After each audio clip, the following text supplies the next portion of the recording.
তবে রাতে দূর থেকে শেয়ালের কান্না শুনতে পেয়েছি। সে ডাক মোটেও শুভ নয়। পরদিন সকালে শিবনাথ বলল, কাল কিন্তু কোনো অসুবিধা হয়নি, বেশ ভালো ঘুম হয়েছে।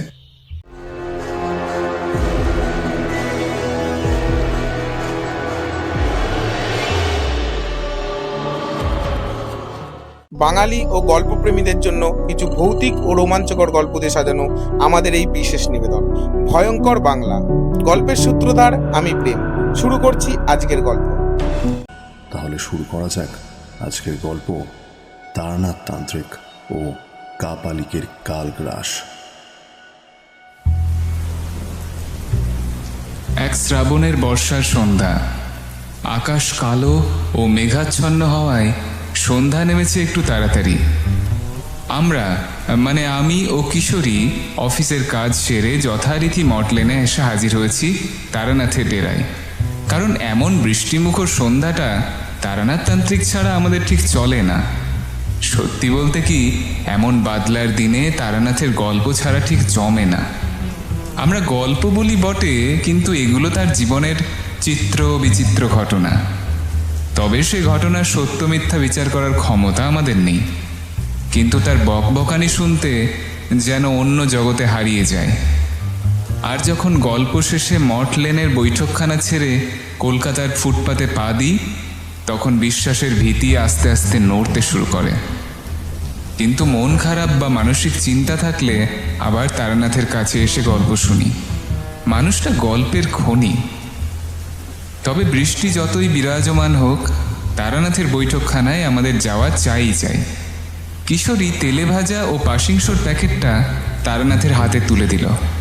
তারানাথ হেসে সেটা নিয়ে বলল, দাঁড়াও, একটু চা বলি। ভেতরে শ্রীনাথকে চায়ের কথা বলে আবার তক্তপোষে বসলো তারানাথ। কিশোরী বলল, ঠাকুরমশাই, এরকম একটা বাদলার দিনে একখানা গল্প হবে না? তারানাথ একটু হাসল।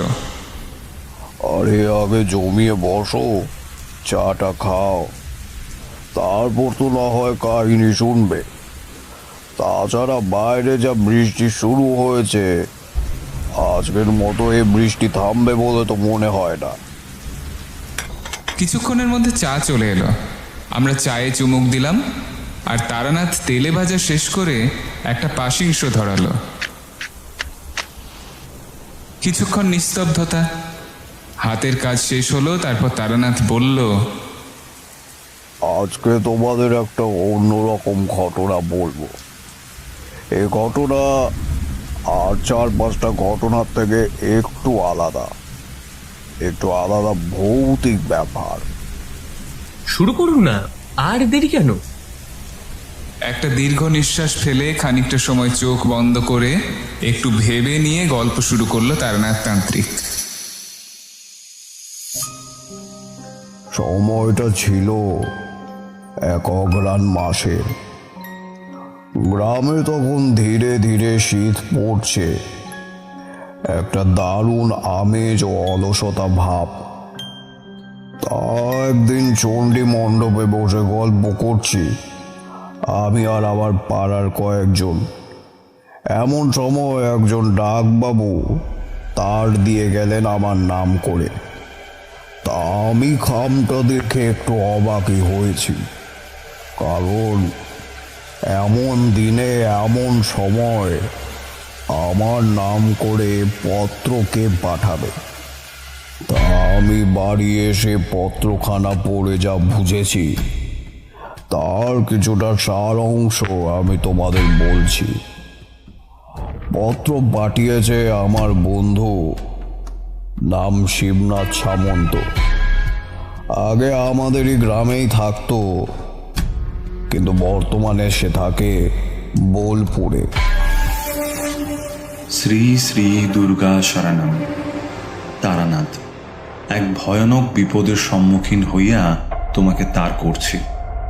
3 দশেক হইল আমরা বড় বিপদে পড়িয়াছি। আমাদের ভিটা ও এই গ্রামে এক অলৌকিক রহস্যময় ব্যাপার দেখা দিয়েছে, যার জন্যই এই অবস্থা। আমাদের গ্রামে মাস কিছু আগে এক ব্রাহ্মণ কাপালিক অপঘাতে শিকার হয়েছে এবং তাহার বিদেহী আত্মা এখন এই তালুকে ভয়ঙ্কর তাণ্ডব করিতেছে। মানুষ হত্যা করিয়া নিজের জীবন যাপন করিতেছে। এর বেশি পত্রে কিছু বলা যাইবে না। তুমি সদ্যই চলিয়া আসো, নতুবা আমরা নিজেদের জীবন এই অপঘাতী আত্মার কাছে সমর্পণ করিব। ইতি শিবনাথ সামন্ত, বোলপুর, বিষ্ণুগঞ্জ। পত্রখানা পড়ে বড়ই অবাক হয়েছি, কারণ যা পড়েছিলাম তাতেই আমার বুকের রক্ত হিম হয়ে গিয়েছিল। কারণ স্বাভাবিক অর্থেই ভূত প্রেতের থেকে এই অপঘাতী কুটিল আত্মারা একটু বেশি ধূর্ত হয়। এদের চলা ফেরা বা এদেরকে জব্দ করা ধারণার বাইরে। অনেক বিধান করে এদের তাড়াতে হয়, কিন্তু আমি ঠিক করলাম যাব। এটা শুধু সাধারণ বা বন্ধুর প্রাণ বাঁচানোর ব্যাপার নয়, একটা গোটা গ্রামে এর রাজত্ব বিস্তার করে দিনের পর দিন নরঘাতক মানুষ শিকারী হয়ে উঠেছে সেই আত্মা। নিশ্চয়ই এর পেছনে কোনো এক গোপন রহস্য রয়েছে। তাছাড়া ব্রাহ্মণ কাপালিক কোনো কারণ ছাড়া আত্মহত্যা করবে না।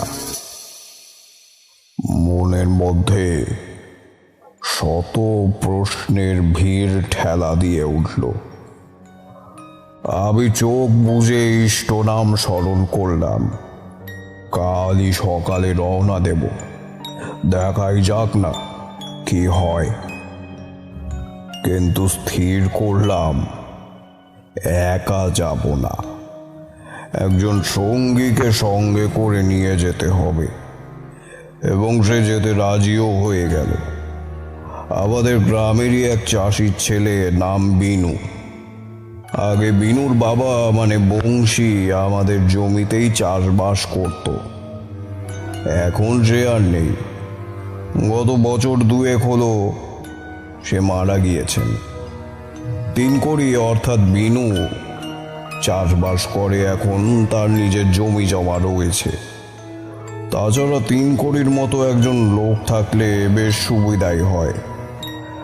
আসলে চটপটে কাজের লোক থাকলে আমার মতো মানুষের একটু সুবিধাই হয়, শান্তি বোধ হয়।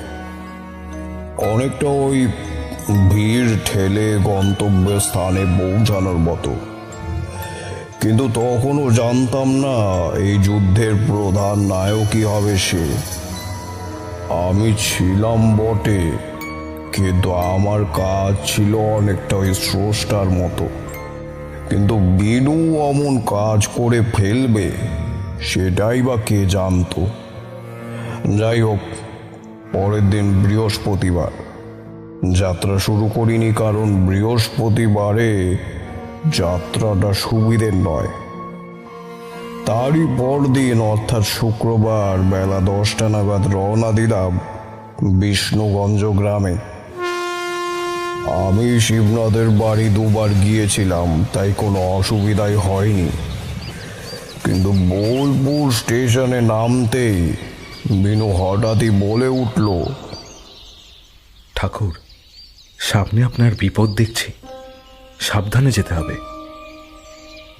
আমি তো অবাক, কারণ তিনকড়ি পত্রের ব্যাপারে কিছুই জানতো না, শিবনাথের বাড়ির ঘটনার ব্যাপারেও কিছু জানতো না। তবে সে জানলো কেমন করে যে সামনে বিপদ। শুধু তাই নয়, স্টেশন থেকে গরুর গাড়িতে আসার সময় সে খালি মাথা নাড়াচ্ছে আর কি সব যেন বিড় করে বলছে। আমি ব্যস্ত হয়ে বললাম, কি হয়েছে বিনু, তোমার শরীর খারাপ নাকি? সে দৃঢ় কণ্ঠে আমায় জবাব দিল, না ঠাকুর, এই গায়ে কোনো এক ভয়ঙ্কর আত্মা বাসা বেঁধেছে। কথাটা সে এমনভাবেই বলল যে গাড়ির গাড়োয়ান পর্যন্ত চমকে বিনুর দিকে ভয় চেয়ে রইল।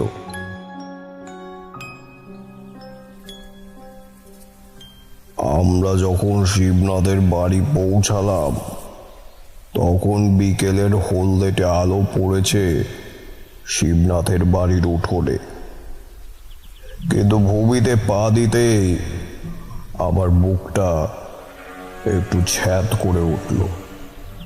তোমরা তো জানোই যে দেবী আমাকে কিছু অতিমানবিক ক্ষমতা দান করেছিলেন। সেই স্থানে পা দিতে আমার নাকে গন্ধ এলো, বিপদের গন্ধ। বিনু চারপাশ দেখে আক্ষেপ করে বলল, ভালো না, ভালো না, নিশ্চয়ই কোনো বিপদ বা আশেপাশে অমঙ্গলের ছায়া নেমেছে ঠাকুরমশাই। আমরা দুজনে চোখ চাওয়াচাওয়ি করলাম। এমন সময় বাড়ির পিছন দিক থেকে গামছায় হাত মুছতে মুছতে আমাদের দিকে এগিয়ে এলো একজন লোক। বোধহয় বাড়ির চাকরি হবে, কারণ তার পোশাক তাই বলছে। আমাদের এসে নমস্কার করে সে বলল, কাকে খুঁজছেন? শিবনাথ সামন্ত আছেন? বলুন, তারানাথ চক্রবর্তী এসছে। চাকরটা একগাল হেসে বলল, আরে ঠাকুর মশাই যে, আপনার কথাই তো বলছিল কর্তা বাবা। তারপর ভেতরে হাঁক দিয়ে বলল, কর্তা বাবা, ঠাকুর মশাই এসেছেন। সঙ্গে সঙ্গে বেরিয়ে এলো শিবনাথ ও তার স্ত্রী। আমাদের দেখে তাদের মুখে হাসির রেখা দেখা দিল। আরে তারানাথ, আয় আয়, কতদিন পর যে এলি। শিবনাথের বউ গ্রাম্য পরিবেশে মানুষ, তাই আমাদের পা ধুয়ে দিল। আমরা যখন বৈঠকখানায় বসলাম তখন আকাশ কালো হয়ে এসেছে। আমাদের জন্য চা চিড়ে ভাজা এলো। আমি বললাম, ব্যাপার কি হে? কি হয়েছে এখানে? সব বল আমায়।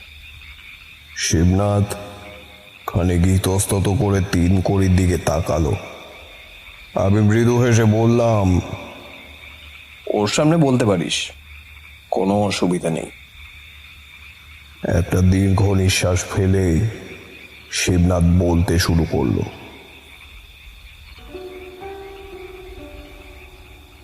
2 মাস আগে এক ব্রাহ্মণ কাপালিক গলায় দড়ি দিয়ে আত্মহত্যা করে।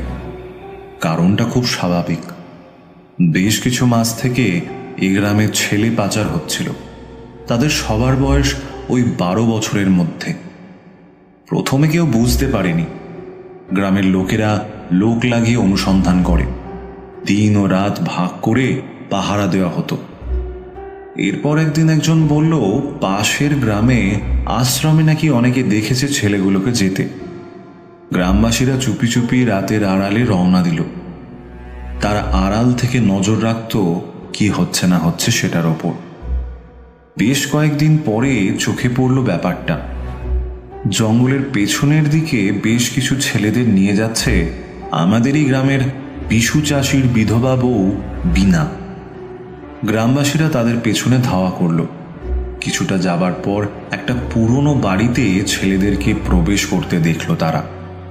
তারা কম করে 7 জন ছিল, আর তাদের সবার বয়স 12 বছর। সেই পুরনো বাড়িটার নিচে আর একটা ঘর ছিল। সেই ঘরেই সমস্ত ছেলেগুলোকে নিয়ে যাওয়া হয়। আর বেশ কিছু সময় পরে চিৎকারের শব্দ আসতে লাগলো, আর বোঝা গেল এখানে ডেকে এনে ওই নির্মম বাচ্চাগুলোকে বলি দেওয়া হয়।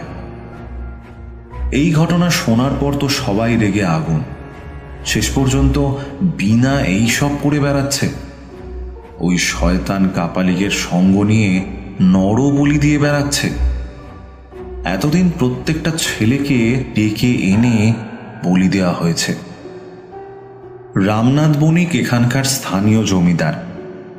জমিদারি ব্যবস্থা এখন আর কিছুই নেই, তবে দাপট এবং শাসন আছে। তাই গ্রামবাসীরা সবিস্তারে সব জানালো। জমিদার শুনে বলল, কঠোর শাস্তি নেওয়া হবে। একদিন রাতে যখন বিনা বাইরে বেরোয়, তাকে জমিদারের কয়েকজন পাইক তুলে আনলো জমিদারের গোপন কাছারিতে। আর সেই রাতে তুলে আনা হলো কাপালিক বানেশ্বরকেও। সকালবেলা কয়েকশো গ্রামবাসীর সামনে সভা বসল। কাপালিকের চোখ রাগে যেন বিভীষিকার মতো জ্বলছে, আর বিনাকে পরন্ত রোদে গাছে বেঁধে রাখা হয়েছে। রামনাথ উগ্রভাবে বলে উঠল, হতভাগা পাষণ্ড কাপালিক, লজ্জা করে না ব্রাহ্মণের সন্তান হয়ে এইসব কুকর্ম করতে?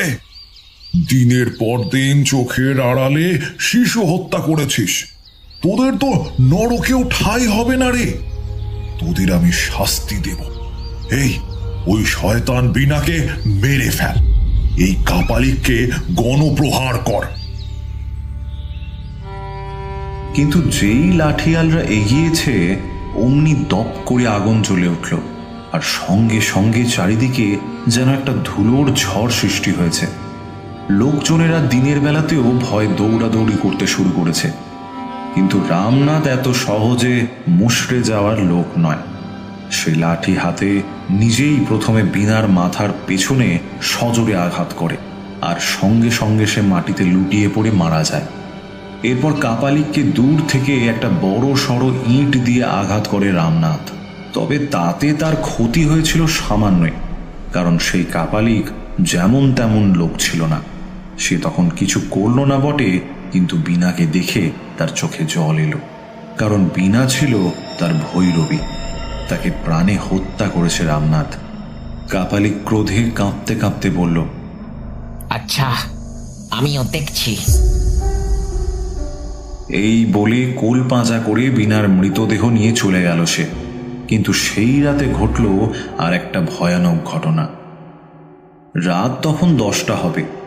আমরা যে যার খাওয়া দাওয়া সেরে ঘুমিয়ে পড়েছি। তখন একটা চিৎকার ভেসে এলো। আমরা চিৎকার শুনে অনেকেই বাইরে বেরিয়ে এলাম। দেখলাম কিছু দূরে একটা মানুষকে কে যেন এক হাতে তুলে ধরে আছে। ভালো করে দেখে বুঝলাম ওটা কাপালিক, আর শূন্যে শ্বাস রুদ্ধ লোকটা হলো রামনাথের বড় ছেলে শশীনাথ। কাপালিক চিৎকার করে বলছে, এই গ্রামবাসীরা এসে দেখ, আমার সাথে তোরা হঠকারিতা করেছিস, আমার ভৈরবীকে তোরা খুন করেছিস। এবার তোদের বিচার করব আমি কাপালিক বানেশ্বর ভট্টাচার্য। এই গ্রাম আজ থেকে প্রেতের বাসা হবে, আর গোটা তালুক শিকার হবে এক অমঙ্গল আশঙ্কার।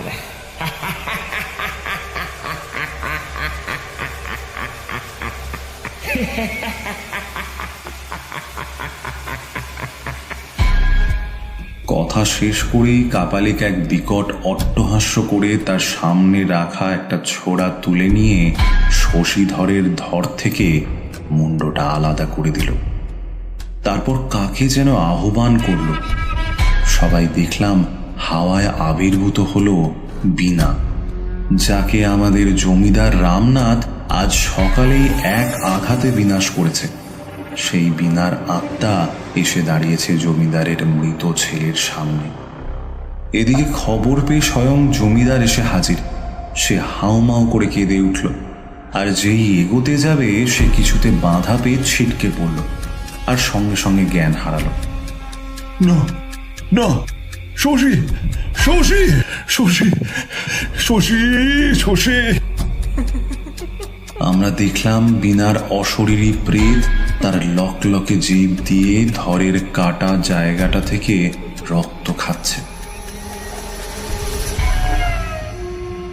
আমরা ভয়ে যে যার ঘরে চলে গেলাম। কিন্তু পরের দিন খবর পেলাম ওই কাপালিক আমাদের বড় পুকুরের বট গাছে গলায় দড়ি দিয়ে আত্মহত্যা করেছে। আমরা সবাই দেখতে গেলাম, কিন্তু আমি একটা অদ্ভুত ব্যাপার খেয়াল করেছি।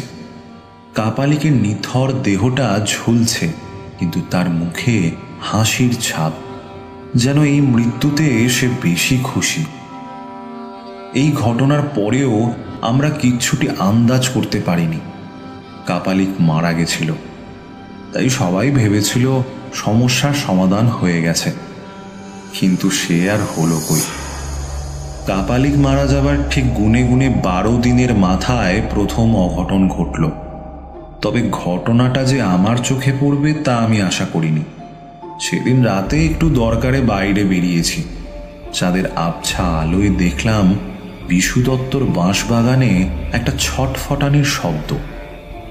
আমি আমার কৌতূহল মেটাতে ইষ্ট স্মরণ করে এগিয়ে গেলাম, আর আড়াল থেকে দেখলাম এক অবিশ্বাস্য দৃশ্য। বিশু দত্তের গায়ে গরু মাটিতে পড়ে ছটফট করছে, আর বিনার প্রেতাত্মা তার করাতের ফলার মতো দাঁত বসিয়ে গরুর কণ্ঠনালী থেকে তৃপ্তির স্বরে রক্ত খাচ্ছে। এমনকি গরুটা টু শব্দটি পর্যন্ত করতে পারছে না, আর তার পাশে দাঁড়িয়ে কাপালিকের আত্মা। এর পরেও অনেকগুলো ঘটনা ঘটেছে, তবে মাত্র 2 দিন আগে আর একটা অঘটন ঘটে। গত 7 দিন ধরে হরনাথ চাষির বউ নিখোঁজ ছিল।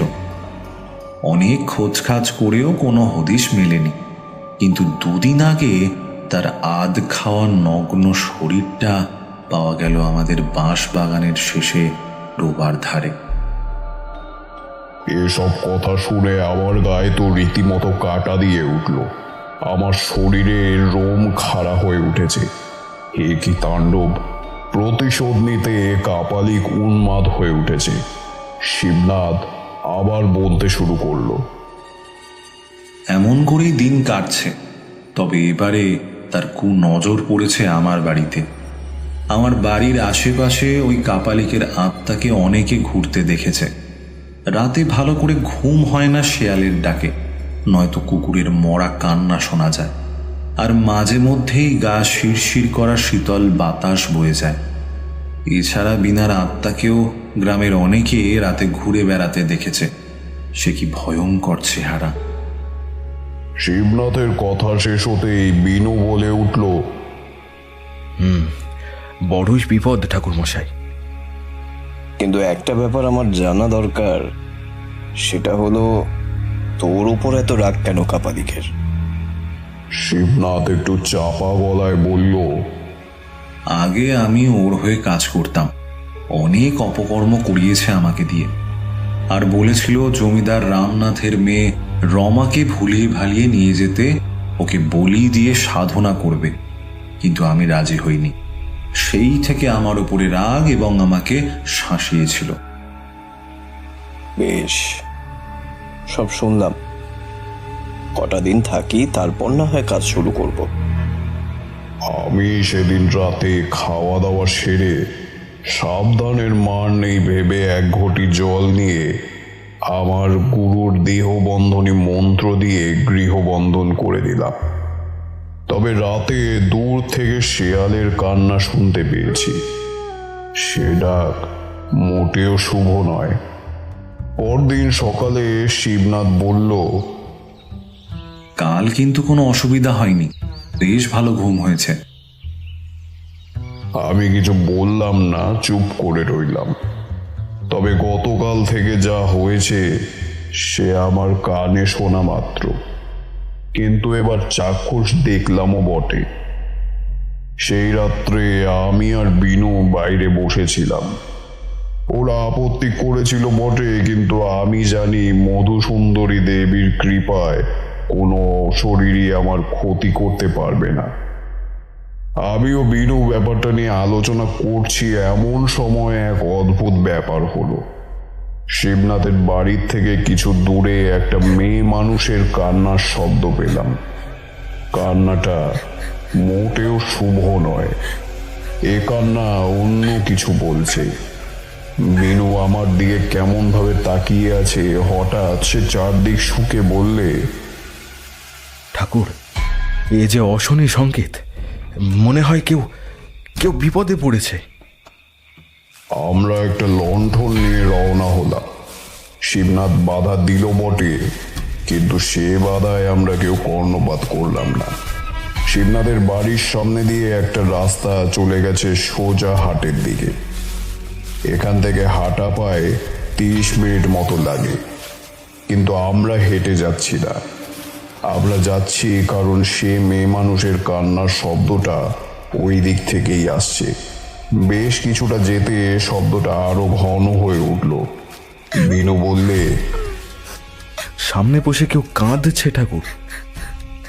আমরা আর একটু এগিয়ে যেতে লণ্ঠনের আলোতে দেখলাম রাস্তার একটা তাল গাছের কাছে একটা মেয়ে মাথা নিচু করে কাঁদছে। বিনু তাকে দেখে কেমন যেন ভুরু কুঁচকে দাঁড়িয়ে রইল। আমি বললাম, কে তুমি? মেয়েটি এইবারে মুখ তুলে চাইল। তাকে কেউ যেন নির্যাতন করেছে, কারণ সারা মুখে দাগ এবং কষ্টের ছাপ স্পষ্ট। এমন সময় বিনু চমকে উঠে বলল, খবরদার ঠাকুর, ওর কাছে যাবেন না। ও ও একজন অশরীরী পিশাচিনী। দেখুন দেখুন, ওর পা দুটো দেখুন। আমি তার পায়ের দিকে তাকাতেই বুকটা ছ্যাদ করে উঠল। আতঙ্কে কাঠ হয়ে গেলাম। বিস্ফারিত চোখে দেখলাম মেয়েটার পায়ের চেটোটা পেছন দিকে আর গোড়ালিটা সামনে। আমি বিপদ বুঝে মন্ত্র পড়তে শুরু করেছি, কিন্তু বিনুর দিকে তাকিয়ে ভারী অবাক হয়েছি। তাকে দেখলাম ডান হাত মুঠো করে পিশাচিনীর সামনে ধরে আছে। তার চোখ লাল আর ক্রোধে তাকিয়ে আছে পিশাচিনীর দিকে, কিন্তু তার পলক পড়ছে না একটুও। আর বসে থাকা পিশাচিনী ক্রোধে তাকিয়ে বিনুর দিকে। সে যেন আর নড়তে পারছে না। বিনু ভারী গলায় বললে, ঠাকুর, এটাকে এখানে শেষ করে ফেলুন। আপনার হাতে লণ্ঠনটা ওটা ছুঁড়ে দিন ওই সর্বনাশের দিকে। আমি তো অবাক। এ যেন বিনুর কণ্ঠস্বর নয়, যেন তার উপর কেউ ভর করেছে। আমি আর দেরি না করে সজোরে লণ্ঠন ছুঁড়ে মারলুম, আর দপ করে আগুন জ্বলে গেল তার গায়ে। এক অব্যক্ত আর্তনাদ করে উঠল সেই নরকের পিশাচিনী। সেই চিৎকারে মস্তিষ্কে হিম আতঙ্কের বাসা বাঁধে। হাত পা কাজ করে না। বিনু দাঁত মুখ খিচিয়ে জোরে জোরে বলছে, শয়তানি, তুই কিনা আমাদের মারবি? গোটা গ্রামকে তুই শেষ করেছিস, এবার তোকে আমরা শেষ করলাম। এবার তোর গুরুর পালা। দেখলাম বিনু এক দৃষ্টিতে আগুনের দিকে তাকিয়ে আছে, আর তার পলক একটু পড়ছে না। আমিও সেদিকে তাকিয়ে একটু পরে বেশ কয়েকজনের চিৎকারের শব্দ পেয়ে বুঝলাম গ্রামবাসীরাও হাতে লাঠি ও লণ্ঠন নিয়ে এদিকেই আসছে। বিনুকে দেখলাম সে যেন ঝিমিয়ে পড়েছে। তার চোখ বুজে আসতে লাগলো। আর ওদিকে আগুন নিভে গিয়ে অন্ধকারে একটা পোড়া গন্ধ নাকে এলো। শিবনাথ এসে হাজির। সে বললে, কিরে তারানাথ, কি হয়েছে? আমি বলার ভাষা হারিয়ে ফেলেছি। শুধু মাটির দিকে আঙুল দেখিয়ে অচৈতন্য হয়ে পড়ে গেলাম। পরদিন সকালে আমার জ্ঞান ফিরলেও বিনুর প্রবল জ্বর দেখা দিল। এত জ্বর যে বিছানা ছেড়ে উঠতে পারছে না। আমি তার মাথায় হাত বুলিয়ে বললাম, কেমন আছো এখন? ঠাকুর, সামনে বড়ই বিপদ। বলে আবার চোখ বুঝল। এবার আমি একটা ব্যাপার বুঝলাম। একটা ব্যাপার আমার কাছে পরিষ্কার হলো। বিনার আত্মার মৃত্যু হওয়ায় শয়তান কাপালিক টোনা করেছে। মরণের পরেও সে আরো শক্তিশালী হয়েছে। কিন্তু চিন্তা হচ্ছে বিনু সেরে উঠবে তো? ওর যদি কিছু হয় তাহলে গ্রামে গিয়ে কি জবাব দেব? এমনি করে কাটলো 2 দিন। তবে এই 2 দিন কোনো ঘটনা ঘটেনি, কিন্তু 3 দিন পরের একটা ঘটনায় মাথায় বজ্রপাত হলো। খবর পেলাম জমিদারের গিন্নি মারা গিয়েছে। অদ্ভুতভাবেই। ব্যাপার কি দেখবার জন্য আমি, শিবনাথ ও গ্রামের বেশ কয়েকজন গেলাম। কিন্তু বিনুকে নিয়ে গেলাম না, কারণ তার জ্বর সেরেছে বটে, কিন্তু শরীর এখনো বেশ ক্লান্ত। শুধু যাওয়ার সময় বললে, সাবধানে ঠাকুর, সে হতভাগা কাপালিক আপনাদের ক্ষতি করার জন্য উন্মাদ হয়ে উঠেছে। তুমি চিন্তা করো না বিনু, বিশ্রাম করো। আমার ক্ষতি করা অত সহজ না। জমিদার বাড়িতে পৌঁছে বুঝলাম বেশ লোকজনের ভিড় জমেছে, আর চারদিকে একটা শোকের ছায়া। আমরা প্রবেশদ্বার দিয়ে ভেতরে গিয়ে উঠোনে এলাম। সেখানেই জমিদার গিন্নির মরদেহ রাখা। তাকে ঘিরে সবাই দাঁড়িয়ে আছে, আর জমিদার রামনাথ বাড়ির দালানে বসে কাঁদছে। তবে তার গিন্নির মরদেহ দেখে আমরা সবাই বেশ অবাক হয়েছি। দেখলাম শরীরটা যেন কাঠ হয়ে গেছে, যেন কোনো এক রক্তচোষা বাদুড় গ্রাস করে তাকে ছিঁড়ে দিয়েছে। শিবনাথ জমিদারকে বললে, কি করে হলো এসব বাবু? জমিদার চোখের জল মুছে বলল, গতকাল রাতে সন্ধ্যা প্রদীপ জেলে কি যেন দেখে ভয় চিৎকার করলো। ব্যাপারটা কি দেখবার জন্যে আমরা সবাই গেলাম। দেখি না গিন্নি মাটিতে পড়ে ছটফট করছে আর বলছে,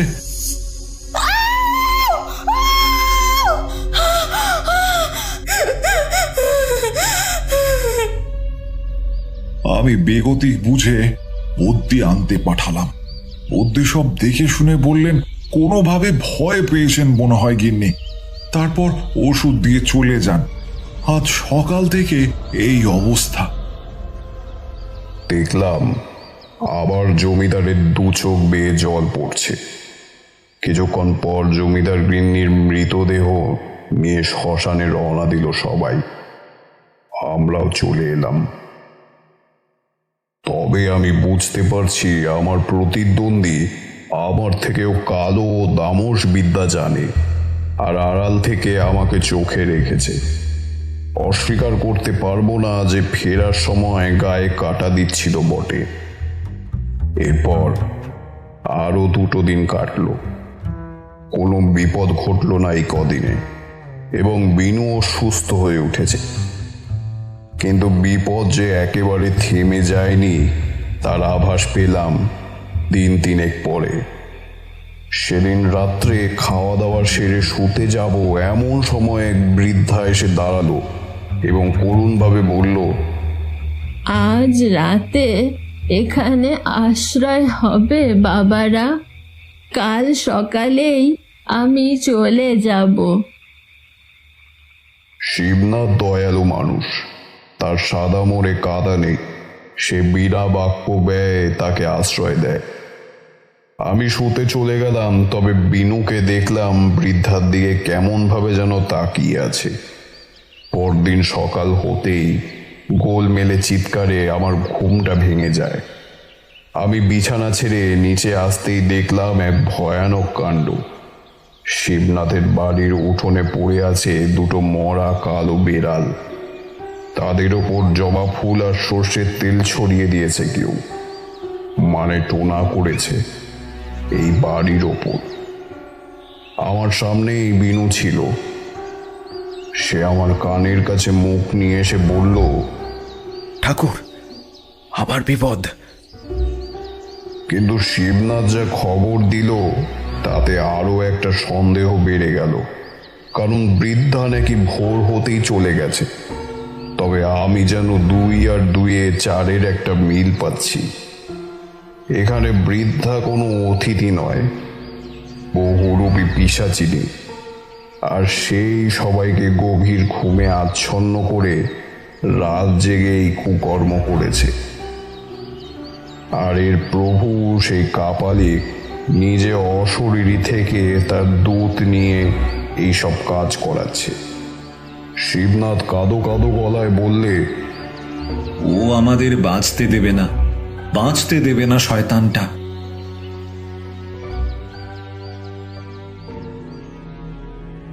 ব্যাপারটা তখনকার মতো মিটে গেলেও পরে যে আরো বিপদ তৈরি করা ছিল তা আমরা জানতাম না।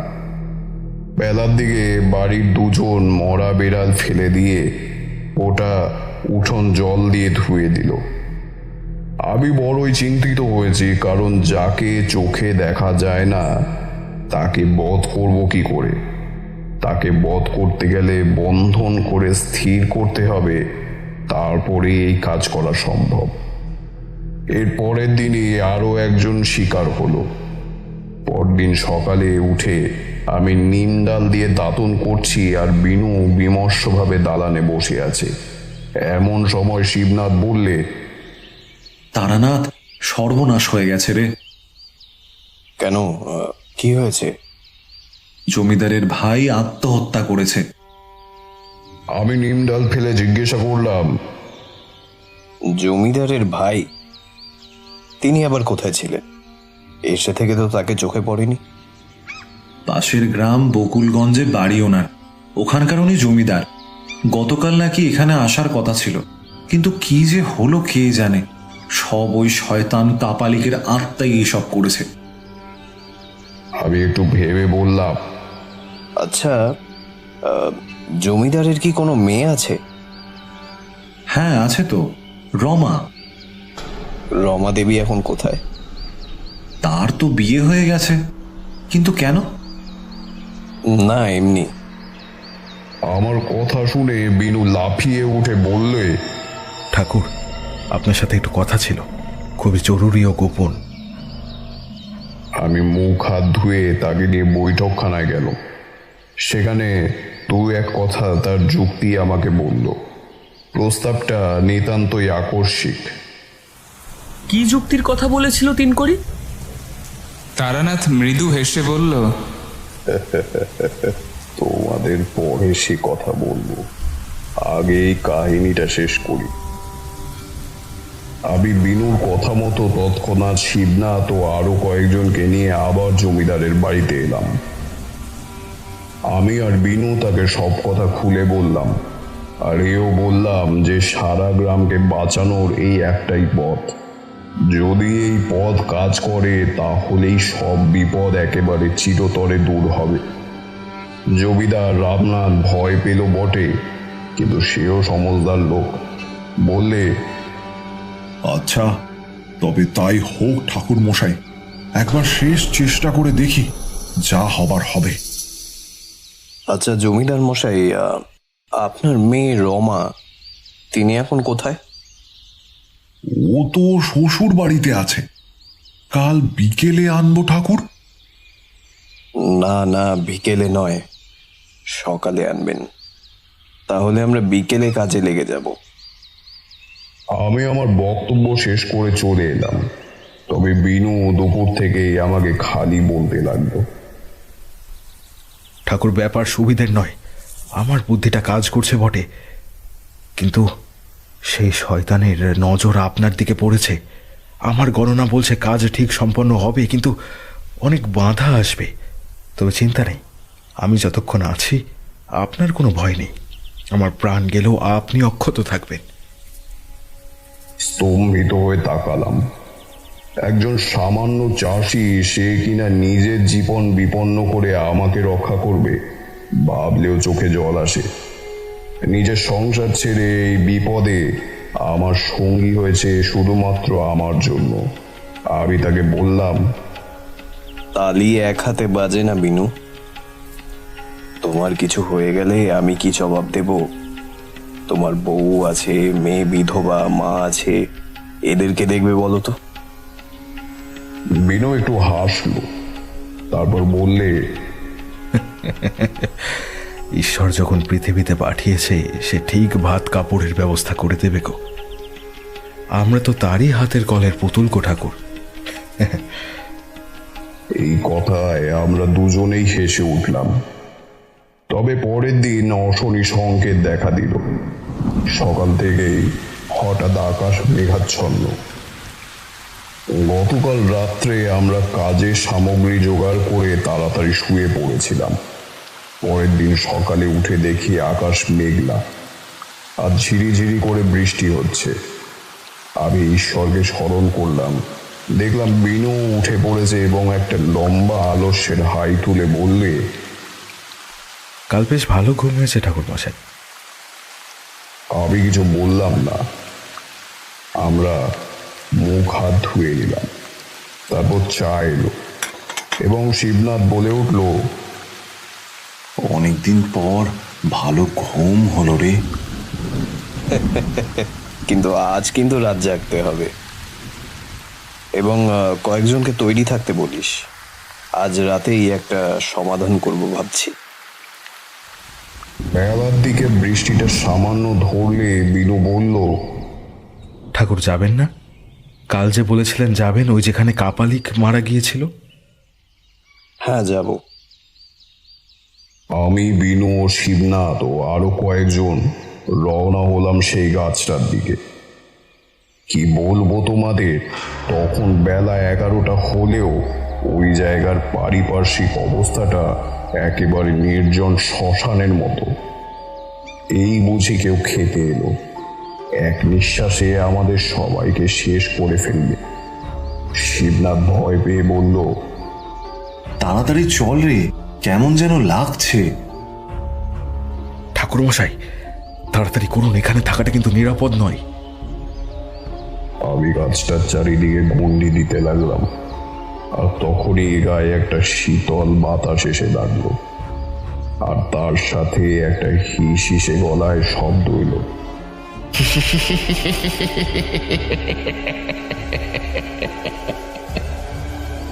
আমি মধুসুন্দরী দেবীর ধ্যান করতে করতে কাজ শুরু করলাম।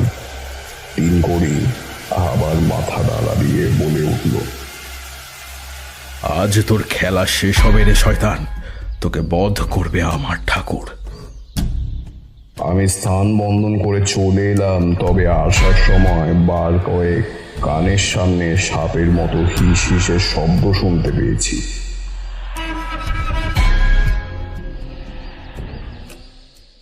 শিবনাথের বাড়ি আসার পর জমিদার বাবু খবর দিলেন যে রমা এসে গেছে। এতেই খানিকটা নিশ্চিন্ত হলাম, কারণ সব কাজ ঠিকঠাকই চলছে। এবার খালি সময় মতো বান নিক্ষেপ করতে হবে।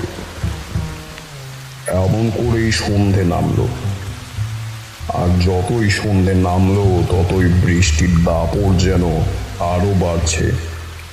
আমি শুধু ভাবছি কাজ শেষ করতে পারবো তো, কারণ আমার বন্ধন একদিনই থাকবে। মানে কাল সকালে সূর্য ওঠার সাথে সাথে বন্ধনের জোর আর কাজ করবে না। সুতরাং সেই কাপালিকের আত্মা আবার জেগে উঠবে। রাত 9টা নাগাদ বৃষ্টিটা ধরে এলো। আমরা তৈরি হয়েছিলাম, তাই গ্রামের কয়েকজন লোক আর শিবনাথকে নিয়ে জমিদারের বাড়ি গেলাম। সেখান থেকে রমাকে নিয়ে জল কাদা পেরিয়ে আমরা রওনা হলাম সেই গাছটার সামনে, যেখানে সকালে গন্ডি দিয়েছিলাম, বা এও বলা যেতে পারে যেখানে সেই ব্রাহ্মণ কাপালিক বানেশ্বর ভট্টাচার্য গলায় দড়ি দিয়ে অপঘাতে মরেছে। আমরা সবাই সেই গাছের সামনে দাঁড়িয়ে, অনেকের হাতে লণ্ঠন। আমি, শিবনাথ, রামনাথ ও বিনু আর রমা গন্ডি দেওয়া জায়গাটার সামনে দাঁড়ালাম।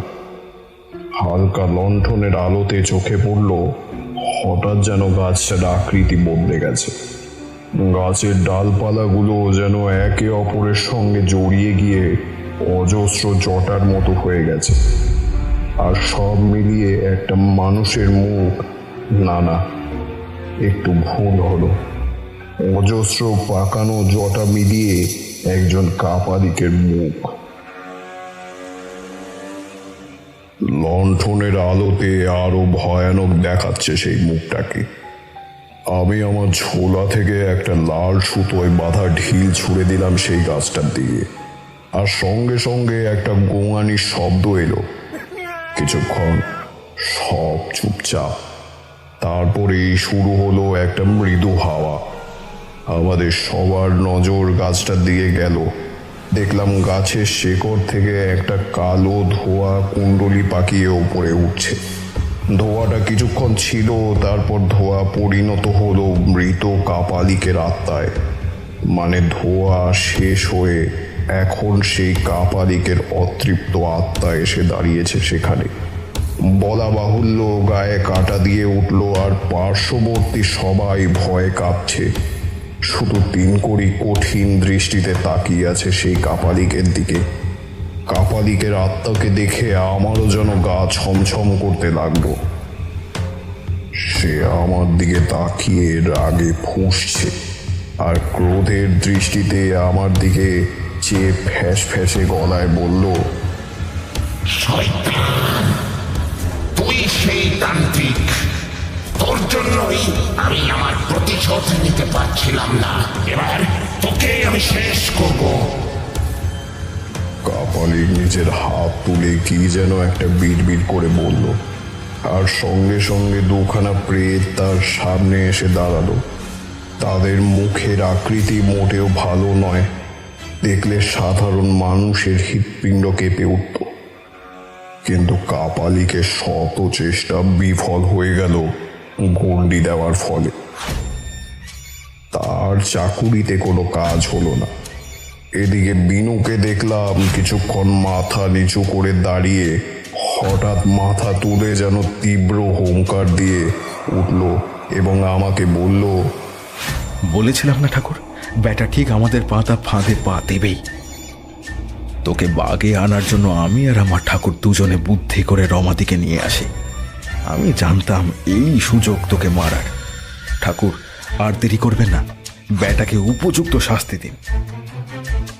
আমি আমার ঝোলা থেকে একখানা ছোট ত্রিশূল বের করে তাতে সিঁদুর মাখিয়ে ওং অপশক্তি বিনাশায় বলে সজোরে তার দিকে ছুঁড়ে মারলাম। আর সঙ্গে সঙ্গে আগুন ধরে গেল। তবে এই আগুনের শিখা লাল নয়, সবুজ, ঘন সবুজ রঙের লেলিহান শিখা। আর সেই শিখায় পুড়ছে তিনখানা পাপী আত্মার দেহ, যেন নরকের কঠিন শাস্তি ভোগ করছে তিন পিশাচ। বেশ কিছু সময় পরে আগুন নিভে যেতেই শুরু হলো ধুলোর ঝড়, তৈরি হলো ঘূর্ণি। শো শো করে হাওয়া এসে যেন চিরতরে পাপ বিনাশ করছে, যেন এতদিন চাপা অভিশাপ দমকা হাওয়ায় চলে যেতে চাইছে অন্য জগতে। এক সময় হাওয়া কমে গেল, দেখলাম সব কিছু এলোমেলো হয়ে গেছে, আর আকাশে ঘন কালো মেঘ। বার কয়েক বিদ্যুৎ চমকে উঠল। বুঝলাম বৃষ্টি হবে, তাই আর দেরি না করে আমরা সবাই বাড়ি ফিরলাম। জমিদারও তার মেয়েকে নিয়ে বাড়ি ফিরে গেল। সারা রাস্তায় জল কাদা। আমরা ঘরে প্রবেশ করা মাত্রই প্রচণ্ড জোরে বৃষ্টি নামলো, আর তার সাথেই বজ্রপাত। শিবনাথ বললে, আগের জন্মে পুণ্য করেছিলাম হয়তো, তাই জন্য এই যাত্রায় তোদের হাত ধরেই দ্বিতীয় জীবন ফিরে পেলাম। ওসব কথা ছাড়, আগে একটু খাবারের ব্যবস্থা কর, বড্ড খিদে পেয়েছে রে। শিবনাথের বউয়ের হাতের রান্না দারুণ। খিচুড়ি করেছিল রাতে। খিচুড়ি আর বড়ি দিয়ে আলু ভাতে মেখে খেয়ে গভীর নিদ্রা দিলাম। রাতে শুতে যাওয়ার আগে বিনু বললে, আর কোনো চিন্তা নেই ঠাকুর, আমরা বিপদমুক্ত। শুধু আপনি এদের মঙ্গলের জন্য পুজো করে দেবেন ওই বট গাছে। এদিন রাত্রে দারুণ একখানা স্বপ্ন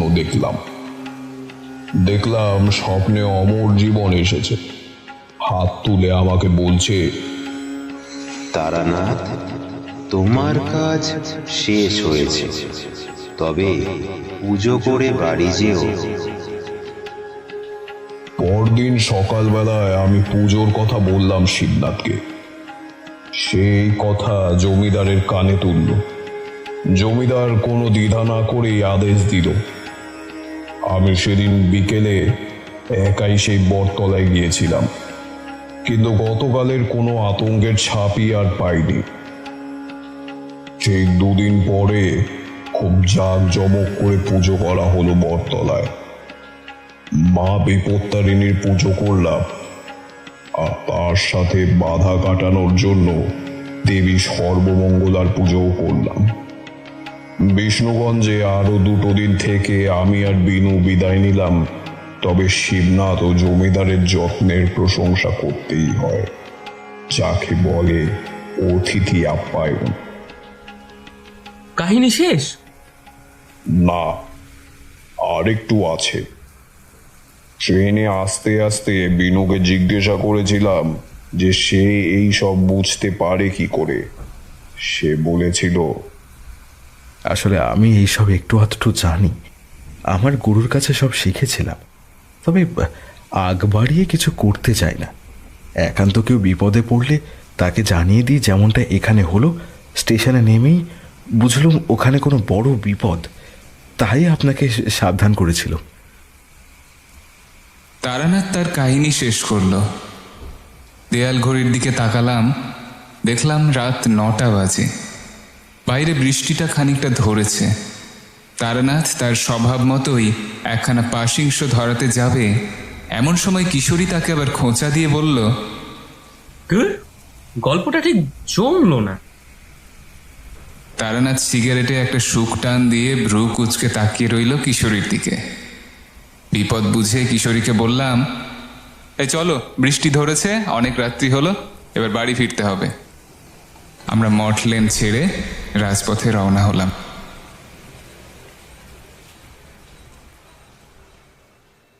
শুনছিলেন লেখক তন্ময় অধিকারীর কলমে তারানাথ তান্ত্রিক ও কাপালিকের কালগ্রাস। তারানাথ তান্ত্রিকের চরিত্রে অভিরূপ, অশ্বিনীর ভূমিকায় অমিত, কিশোরী শুভম, বিনুর চরিত্রে প্রীতম, অমর জীবন ও চাকরের ভূমিকায় দেবজিৎ, জমিদারের স্ত্রী প্রদীপ্তা, ব্রহ্ম কাপালিকের চরিত্রে সৌরিন, বৃদ্ধা মৈত্রী, শিবনাথ জমিদার ও গল্পের সূত্রধর আমি স্বরূপ। প্রচ্ছদ নির্মাণে আকাশ, শব্দগ্রহণ ও ধ্বনি পরিকল্পনায় ওয়েভ সেশন স্টুডিও, সমগ্র পরিকল্পনায় টিম ফ্রাইডে সাসপেন্স নাইট। আমাদের কাজ যদি কোথাও আপনাদের ভালো লেগে থাকে তাহলে চ্যানেলটিকে সাবস্ক্রাইব এবং গল্পটিকে লাইক করবেন, আর নিজের পরিচিত বন্ধু বান্ধবদের মধ্যে অবশ্যই শেয়ার করবেন। আমরা ফেসবুক আর ইনস্টাগ্রামেও রয়েছি, আমাদের সেখানেও ফলো করতে পারেন। আপনার গুরুত্বপূর্ণ মতামত আমাদের কমেন্টে লিখে জানাবেন। আগামী পর্বে আরও একটি নতুন গল্প নিয়ে হাজির হবে ফ্রাইডে সাসপেন্স নাইট। ততক্ষণে ভয় থাকবেন, ভয় রাখবেন। শুভরাত্রি।